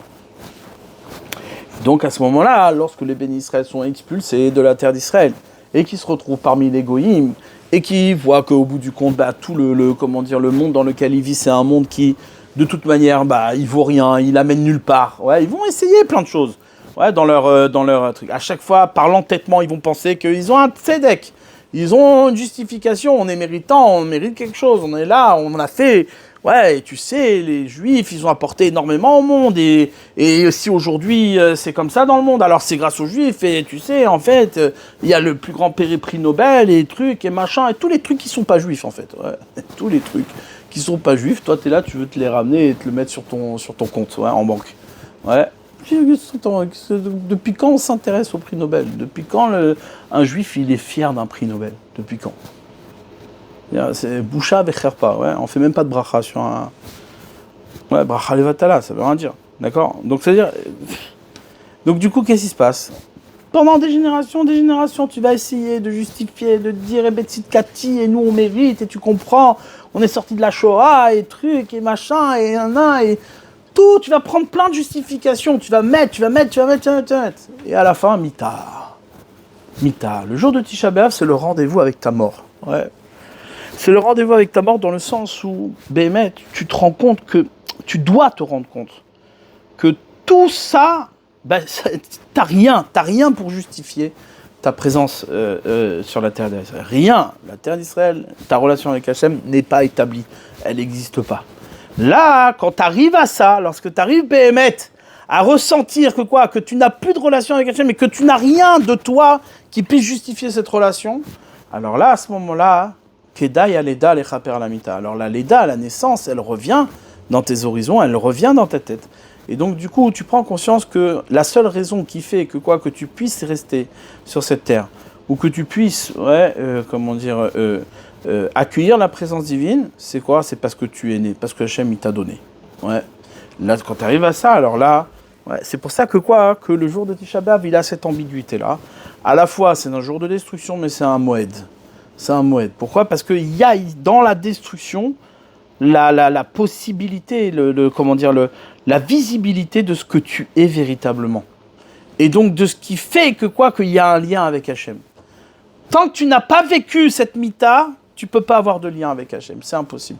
Quelqu'un qui parle encore, qui a un discours, qui vient justifier sa présence sur la terre d'Eretz Israël, eh bien, il ne peut pas avoir de lien avec Hachem. C'est impossible. Tant qu'il en reste un tout petit peu, c'est mort. Ouais.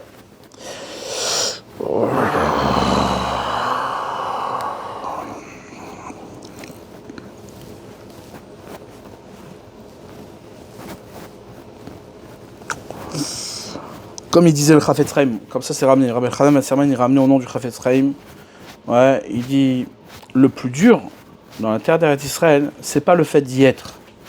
Le plus dur, c'est le fait d'y rester. Ouais. Et on voit, c'est pas la première fois qu'on est arrivé sur la terre d'Eretz Israël. Pas une seule fois. Il y a eu plein de fois. Ouais, on était là-bas plusieurs fois. Mais le problème, c'est qu'on n'est pas resté. Ouais. Donc le plus dur, c'est pas d'y être. Le plus dur, c'est d'y rester. Ouais. Et ça, qu'est-ce que ça veut dire?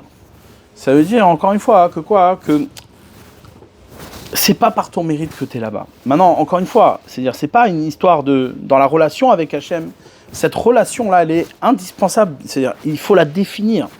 La relation avec ton père, ouais, c'est une relation où, où à aucun moment tu peux justifier un mérite. Ouais. C'est-à-dire, quand tu as un fils, c'est un bon fils, il n'est pas méritant. C'est-à-dire, c'est pas que tu es méritant. Ouais. C'est à aucun moment tu peux justifier un quelconque mérite, parce que tout ce que tu l'as gratuitement. À aucun moment, ton père il s'est dit, bon, tu sais quoi, je vais faire un fils, ouais, mais je vais faire un fils parce que c'est un mec bien. Ouais, il n'a pas réfléchi comme ça. Hein. Il n'a pas réfléchi comme ça. Et il a fait un fils sans se poser de questions si c'est un mec bien, si c'est pas un mec bien. Et il sait très bien qu'il n'y a pas de maîtrise là-dessus. C'est-à-dire, encore une fois, dans la relation au père, ouais, dans la relation à Hachem, il n'y a pas ici de mérite. Aucun mérite. Parce que tout ce que tu as, c'est ce qu'il t'a donné. Donc du coup, après, Après, évidemment, je parle d'un point de vue spirituel. D'un point de vue matériel, c'est déjà autre chose. Maintenant, on va attaquer une deuxième partie. Une deuxième partie qui est, à mon avis, la plus importante. Ouais. À partir de là, il faut bien comprendre. C'est-à-dire la réalité d'Eretz Israël, souvent on l'associe à une réalité collective. Ouais. C'est un petit peu le débat qui existe, pas seulement ces derniers temps, mais ça fait un moment, c'est-à-dire, sauf qui revient sans arrêt, parce qu'effectivement, il y a des gens qui s'entêtent. Mais, la question c'est de savoir, est-ce qu'il existe véritablement une dimension collective de la terre d'Eretz Israël? Quand on parle de Am Israël, du peuple d'Israël, ou quand on parle de Tzibour par exemple, quand les Chachamim nous disent « Tzibour lomet », le Tzibour ne meurt pas. L'individu disparaît, mais le Tzibour ne meurt pas. Ouais. Qu'est-ce que ça veut dire? Quand on parle de Am Israël, est-ce qu'il existe une dimension du Am Israël, d'accord, qui elle, est méritante et qui justifie la terre d'Eretz Israël? C'est ça la question. Et on voit que les Chachamim nous ramènent une Gemara très très très très très belle et très importante, qui nous dit la chose suivante. Leolam yadur adam be'eretz Israël afilu be'ir sheruba ovdei kochavim. À jamais, pour l'éternité. C'est-à-dire que cet ordre-là, il existe pour tout le temps, dans n'importe quelle condition. C'est-à-dire quand on dit Leolam, c'est pas simplement même en exil, mais c'est aussi même lorsqu'il n'y a plus d'exil. Leolam, à jamais. Yadur adam, un homme devra habiter la terre d'Eretz Israël. Leolam yadur adam be'eretz Israël afilu be'ir sheruba ovdei kochavim. Même dans une ville à majorité idolâtre. Comment tu peux me dire Leolam? Comment tu peux me dire Leolam? Ouais, alors que il existera des moments où il y aura même des juifs, que des juifs, ouais, une majorité de juifs. C'est quoi les olam? Les olam yadur adam. C'est comme ça qu'un homme il doit habiter la terre d'Eretz Israël. Mais pourquoi tu dis les olam yadur adam? Dis-moi, les olam yadur Israël. C'est quoi Adam? Quoi Adam? Ce qu'on vient dire ici, la Gemara, elle vient dire là-bas, ouais, elle vient convoquer l'idée même qu'on vient de développer. C'est-à-dire que quoi? Que l'habitation en Eretz Israël, c'est une habitation qui doit se faire les Adam. Les Olam Yadur Adam.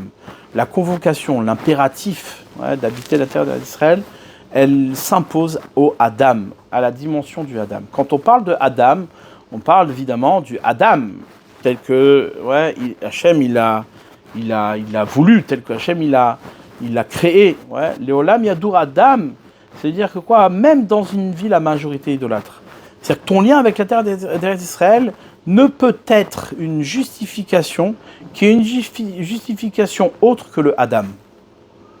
Si demain tu justifies le fait d'habiter à Israël parce que là-bas il n'y a que des juifs, il n'y a que de la Torah, il n'y a que des mitzvot, il y a que des machins, toutes les raisons qui feront que quoi? Que c'est plus une relation avec Hachem, mais c'est une relation avec toi-même. Alors là, à ce moment-là, tu n'as pas de part en Eretz Israël. Tu n'habites pas la terre d'Eretz Israël. Habiter la terre d'Eretz Israël, ben ça c'est valable. Même le Rambam il ramène dans les halachot que si maintenant on veut habiter dans un endroit, dans une ville, et que là-bas, cette ville-là, elle va nous influencer à transgresser la Torah et les mitzvot, alors tu dois aller même habiter dans un midbar, même habiter dans un désert. Comme ça, c'est ramené dans la halachot de Torah. Donc ça, c'est valable partout. C'est valable même en Eretz Israël, c'est valable partout, dans le monde entier. Donc qu'est-ce qu'elle vient dire le conseil de dire oui, tu aurais pu t'imaginer que tu dois, la raison pour laquelle tu dois habiter la terre d'Israël, c'est des justifications matérielles. Moi j'habite la terre d'Israël parce que là-bas il n'y a que des gdolim, il n'y a que des chachamim, il n'y a que il y a que la Torah, il n'y a que les mitzvot. Alvaï que ce soit au minimum ça. Ou alors tu vas dire non, moi j'habite la terre d'Israël parce que là-bas on est en sécurité, parce que si, parce que ça, Tout ça, c'est des justifications matérielles qui peuvent évidemment être des justifications purement matérielles, mais elles ne sont pas des justifications qui permettent une relation avec Hachem. Et ça ne permet pas de garder la terre d'Eretz Israël. C'est pas ça qui fait qu'on a la terre d'Eretz Israël. Ce qui fait qu'on a la terre d'Eretz Israël, les Olam Yadur Adam Be'eretz Israël, Afilou Be'ir, Cheruba, Ovdei Kochem, même si c'est une ville à majorité idolâtre. Ah, mais comment c'est possible? Pourquoi? Parce que ce qui est convoqué là-bas, c'est le Adam. Ce qui est convoqué là-bas, c'est le Adam, c'est-à-dire celui qui a une relation avec Hachem. Si tu as une relation avec Hachem, alors même dans une ville à majorité idolâtre, ça ne pose pas de problème. Au contraire, c'est ça la manière dont tu dois habiter la terre d'Eretz Israël. C'est dans une relation qui ne peut se justifier autrement que par l'impératif qui tombe sur le Adam, c'est-à-dire sur l'individu. L'individu. Et c'est là où, à ce point-là, à ce moment-là, la réflexion devient intéressante et pertinente. Tout ce qui a de rapport avec le collectif, il y a un danger énorme dans le collectif. C'est que le collectif est toujours une occasion pour l'homme de justifier un quelconque mérite, de justifier un quelconque statut. Et la Torah, elle vient dire l'inverse. C'est-à-dire, que veut dire Am Israël? Que veut dire Am Israël? Souvent, on parle de nation, d'identité nationale, etc. Ces termes-là sont complètement étrangers à la Torah. Il y en a même qui ont je sais pas, il y en a qui jouent aussi avec les mots. Quand c'est marqué Am, Am c'est Im. Am c'est Im, c'est devenu très à la mode ces derniers temps. Am, le peuple, ça veut dire être avec. Mais être avec qui? C'est pas être avec l'autre, c'est être avec Hachem. C'est ça, le Am. Le Am Israël, le Am Israël, c'est quoi? Encore une fois, il y a ici quelque chose de très subtil. La dimension du Am Israël, du peuple d'Israël, n'est pas une réalité, d'accord, qui se justifie du point de vue matériel. C'est-à-dire que toute sa réalité s'impose d'un point de vue spirituel. C'est l'impératif qui vient convoquer l'individu et non pas le klal. Tout impératif ne peut être un impératif du klal. C'est impossible. Dans notre relation avec Hachem, la DA, la connaissance se construit à partir de l'individu. Jamais on construit une connaissance à partir d'un collectif. C'est impossible. Pourquoi? Quelle est la raison? Parce qu'encore une fois, la DA, c'est une relation. Or, une relation à plusieurs, c'est problématique. Ça existe, mais c'est problématique. Dans une relation, on est l'un avec l'autre. C'est l'un et l'autre. Maintenant, tu vas me dire comment on peut aboutir à la dimension du klal Israël. C'est ça le klal Israël. Le klal Israël, c'est le résultat de toutes les connexions individuelles avec Hachem qui fait que quoi? Que ça montre qu'il y a une unité. il y a une hardoute. La hardoute n'est pas un concept qui préexiste l'individu. C'est impossible. C'est impossible. Ouais. Parce que si le collectif préexiste l'individu, alors ça veut dire que quoi? Que le collectif a une justification et un mérite en lui-même, autonome, qui sort de sa relation avec Akadosh Baruch Hu. Ouais. Et c'est ça le danger d'un Eretz Israël, et c'est pour ça que quoi? Que on parle évidemment de la destruction du peuple d'Israël, destruction de la terre d'Israël, du Beth Amikdash, parce qu'en vérité, la destruction du Beth Amikdash, c'est mettre fin à cette illusion-là que le Ham Israël est intouchable du point de vue de sa définition. Et du coup, on lui doit tout. C'est faux. Ça ne démarre pas de ça. La réalité du Klal Israël démarre de l'individu. Léolam Yadour Adam Beret Israël. Lorsque le Adam il est convoqué, lorsque le Adam il est en relation avec Akadosh Baruch Hu. Ouais. Alors là, à ce moment-là, qu'est-ce qu'il fait? Ouais, c'est comme ça qu'on dit. Ouais, c'est ça qui est dit dans la Gemara. Ouais. Kol mi shelo ra'a binyan et hamikdash beyamav. C'est quoi kol mi? C'est quoi kol mi? Ouais. Chaque individu qui n'a pas vu la construction de Beth Amikdash dans ses jours, c'est comme s'il avait été bien sûr. Parce que si l'individu, ouais, il avait une véritable connexion avec Hachem, ouais, alors cette connexion-là, elle aurait amené la construction du Beth Amikdash. Ah, tu vas me dire, mais comment le Chafetz Chaim, tout ça, etc. Oui, ils avaient une connexion avec Hachem, c'est évident. Mais cette connexion, elle n'était pas aboutie. Ouais. C'est-à-dire, bien sûr, modestement, c'est-à-dire si déjà, Chafetz Chaim, alors nous, on n'en parle pas, mais ce que je veux dire, c'est quoi? C'est que c'est une connexion en devenir. C'est une connexion qui se construit. Ouais. C'est une connexion qui va vers, qui tend vers. Ouais. Mais Tisha B'Av, c'est sûr que le Chafetz Chaim vivait Tisha B'Av. Il avait appliqué Tisha B'Av, ouais. Et Tisha B'Av, c'est quoi? C'est la Mita. Ouais, c'est la Mita, c'est-à-dire que tu vis la Mita. Quelqu'un qui ne vit pas la Mita, il ne peut pas se rattacher à sa naissance.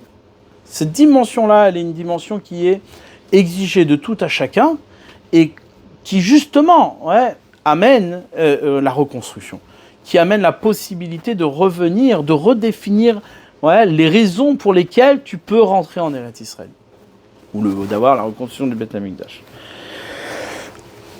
Et donc, tu vas me dire, ah, mais alors comment le tzaddik, ouais, comment lui, il se juge par rapport à ça?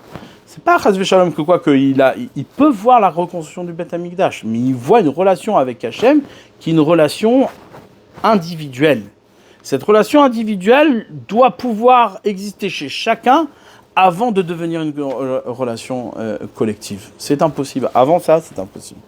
Parce que qu'est-ce qui fait qu'il y a une relation, il y a une dimension du Ham Israël, c'est que chacun a une relation avec Hachem. Ouais.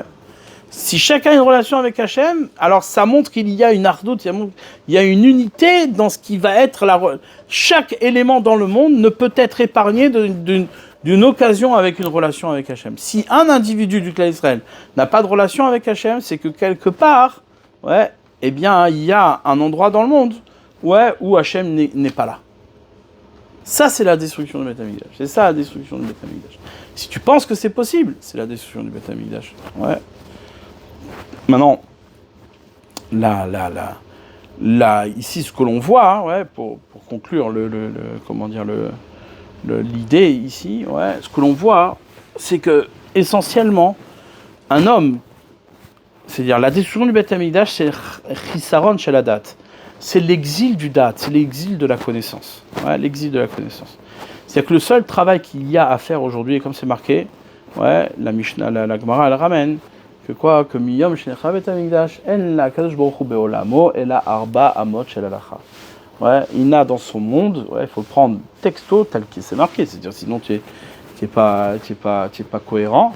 Akadosh baruch hu n'a dans son monde que les 4 amot de la halacha. Ouais, depuis la question du Beth Amikdash, jusqu'à preuve du contraire, le Beth Amikdash n'a pas été reconstruit. Ouais. Tant que le Beth Amikdash il est détruit, il n'y a dans son monde, avec le jour, Arba Amot Shel Halacha, c'est-à-dire ce qui vient véritablement donner la possibilité à l'homme d'exister dans une relation avec Hachem, ouais, et ne pas s'enfermer dans une illusion, ouais, d'une relation avec Hachem, eh bien, hein, c'est Arba Amot Shel Halacha. Quelqu'un qui étudie la Torah, quelqu'un qui étudie c'est marrant cette expression, Arba Amot Shel Halacha. C'est-à-dire qu'on veut vraiment te définir un espace très restreint, l'espace le plus restreint possible. C'est-à-dire, ne viens pas commencer à vouloir reconstruire la relation avec Hachem et la construction du Beth Amikdash dans une dimension immense et large, mais un makom qui est le makom d'un individu, d'une seule personne. Ouais. Ala Arba Amot Shel Halacha. Qui peut rentrer dans tes Arba Amot? Personne. Ouais, comme c'est marqué, les Arba Amot, c'est elle qui définit le Reshut d'un individu, d'un homme. Ouais. Il n'y a pas là-bas deux hommes. Il y a un homme. Ouais. Arba Amot Shel Halacha, c'est-à-dire un homme qui étudie la Halacha, c'est là-bas qu'Hachem il est. Ouais, c'est là-bas qu'Hachem il réside. Et quand un homme il arrive à ça, à cette relation avec Hachem individuelle, une relation pnimite, intérieure, il ne peut pas y avoir de relation démonstrative. C'est une relation pnimite et intérieure. Et donc le collectif ne peut rien faire là-bas. Pourquoi ? Parce que dès lors que ça devient collectif, ça devient démonstratif. Si c'est démonstratif et qu'il n'y a pas l'individu qui préserve la dimension objective de cette relation, alors tout disparaît. Ça, c'est la raison pour laquelle le Beth Amikdash, il a été détruit, puisque nos sages nous le disent. Sinatrinam, c'est quoi Sinatrinam, encore une fois ? C'est une haine qui se justifie à partir de soi. Et d'où vient une haine qui se justifie à partir de soi, qui n'a pas de justification extérieure ? Eh bien, ça provient justement de cette ahava, de cet amour-là qui est chinam. C'est-à-dire, tu penses que l'amour d'Hachem ou l'amour des autres, ouais, provient de toi. Elle se justifie à partir de toi. Quand tu justifies les choses à partir de toi, alors tu en arrives à la sinat chinam, à détester aussi gratuitement, et donc d'être dans une déconnexion avec Hachem complètement. Il n'y a rien. C'est-à-dire, c'est terrible. C'est-à-dire, et quand on prend conscience de ça, c'est ce qui laisse l'espoir d'une reconstruction. C'est terrible quand on y pense. C'est-à-dire, on peut très bien être dans une application de la Torah, des mitzvot, d'être Oved Hachem qui viachol, de faire cette fila, bekavana, avec tout ce qui va, velishol, et de poser la question, alma avdaaretz, qu'est-ce qui s'est passé? Ouais, le type il fait tout, ouais. Ce qui s'est passé, c'est l'isolement. C'est-à-dire, tu t'es isolé, même dans ta pratique, même dans ta Torah, dans tout, tu t'es isolé. Pourquoi ? Parce que tu penses que tout ce que tu as, ça se justifie à partir de toi. Ça, c'est une erreur. Ouais, c'est une erreur qui amène la destruction du Beth Amikdash, parce que la seule chose qui compte, c'est quelle Déot Hachem. C'est la Déa, mais la Déa d'Akadosh Baruch Hu. C'est pas la Déa de soi, c'est pas la Déa de trucs, c'est pas la Déa du collectif, c'est pas la Déa de tout ce que tu peux imaginer être et exister. Ouais, c'est quelle Déot Hachem. C'est la connaissance d'Hachem. C'est ça qui dit, ouais, comme c'est marqué, à l'origine de tout, quelle est la punition ? Vous avez pleuré un pleur gratuit, alors je vais fixer pour vous un pleur pour toutes les générations. C'est-à-dire quoi ? Vous avez pleuré un pleur gratuit ? Pleurer un pleur gratuit, c'est quoi ? C'est pleurer un pleur qui vient de toi. Il n'y a pas de justification extérieure. Le pleur, la raison d'être de ce pleur, elle provient de toi. Ah, tu t'es isolé, et en t'isolant, tu as découvert un pleur, mais ce pleur-là, il est gratuit. Quand la raison d'être de ton pleur vient de ce que tu es, et se justifie à partir de toi, alors là, c'est un pleur gratuit, ça. Si c'est un pleur gratuit, alors tu t'es enfermé, et si tu t'es enfermé, évidemment, même devant la terre d'Eretz Israël, tu vas pleurer. Pourquoi ? Parce que la raison d'être de ton pleur, elle provient de toi. Ouais. C'est-à-dire que même si ta raison de pleurer est une raison qui peut être très, très, très, très élogieuse, ouais, Meroubedet, elle peut être très honorable. Les Meraglim, ils ont pleuré. Ils ont pleuré parce qu'ils avaient peur de tomber dans la faute, ils voulaient garder la Torah, préserver la Torah. Oui, mais puisque ce pleur-là, il provient de tes justifications à toi, il provient de ta conception à toi, et qui se justifie à partir de tes raisons qui proviennent de toi, alors là, vous avez pleuré gratuitement parce qu'en vérité, il n'y avait pas raison de pleurer. Hachem, il t'avait dit que c'est là-bas que ça se passe. Donc tu aurais dû faire confiance à Hachem. Ouais, ta Torah aurait dû se révéler depuis l'extérieur, non pas se révéler à partir de toi. Là, à ce moment-là, Ekva lachem pri aledorot. Ça veut dire quoi, Ani Ekva lachem pri aledorot ? Pourquoi tu nous fixes ? Arrête de nous fixer. Si tu nous fixes, on est foutu. Ouais, c'est la question qu'on a posée au départ. Si tu nous fixes dans l'exil, alors, comment tu veux qu'on revienne? Aniekva lachem priya ledorot. Ça veut dire quoi, Aniekva lachem priya ledorot? C'est que je vais vous enfermer dans un pleur pour toutes les générations. C'est-à-dire que toutes les tentatives que vous ferez, qui démarreront à partir de vous, elles termineront par un pleur. C'est ça qu'il dit Hachem. Bachitem pri Hachem, vous avez pleuré un pleur qui partait à partir de vous, qui se justifie à partir de vous. Aniekva lachem, je vais fixer pour vous cette constante-là. Que toutes les raisons de pleurer qui proviendront de vous-même seront forcément un échec.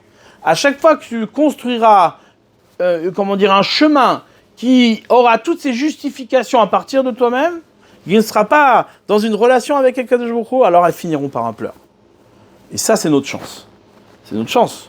Pourquoi? Parce que si ça finit par un pleur, alors c'est la possibilité de revenir à la Léda, de revenir à la naissance et de pouvoir redéfinir véritablement une relation saine avec Akadosh Baruch Hu, c'est-à-dire une relation qui ne met pas en avant nos mérites, mais qui est complètement dans une reconnaissance absolue de ce que Hachem m'a donné. Ouais. C'est ça le Tisha B'Av. Tisha B'Av, c'est revenir à ça, c'est être complètement nu devant Hachem. Et quand on est nu devant Hachem, alors là, à ce moment-là, on peut... Ouais. Mais tout celui qui n'a pas vécu ça le jour de Tisha B'Av, qui n'a pas vécu la destruction, la désolation, il ne voit pas ici qu'il n'y a plus rien, aucun espoir qui peut démarrer de soi. Rien, plus rien. Rien. Celui qui voit quelque chose encore, celui-là, il ne pourra pas reconstruire. C'est impossible. D'accord? Top,